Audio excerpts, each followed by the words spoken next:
कल्याणमध्ये शाळेला दांडी मारून काही विद्यार्थी गेम झोनमध्ये गेले होते। त्यामुळे मनसे जिल्हाध्यक्षांनी गेम झोनमध्ये जाऊन तिथल्या कर्मचाऱ्याच्या कानशिलात लगावली आहे। कल्याण पश्चिमेतील खडकपाडा सर्कल परिसरामध्ये ही घटना घडली आहे। शाळेच्या गणवेशामध्ये मुलं गेम झोनमध्ये दिसल्यास गेम झोन तोडून टाकण्याचा इशारा मनसेनं दिला।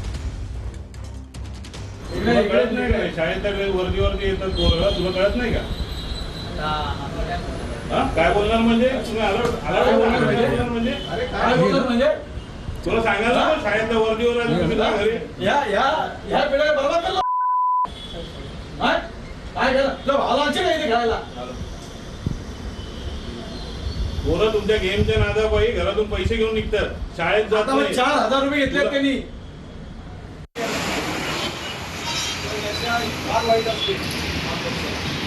ते आम्ही समजवलेलं आहे की शाळेच्या गणवेशावर जर विद्यार्थी आला तर त्याला इथं एंट्री देऊ नका। ही पहिली आणि शेवटची वॉर्निंग देतोय, नाहीतर जर पुन्हा असा प्रकार घडला तर हे फोडल्याशिवाय आम्ही राहणार नाही।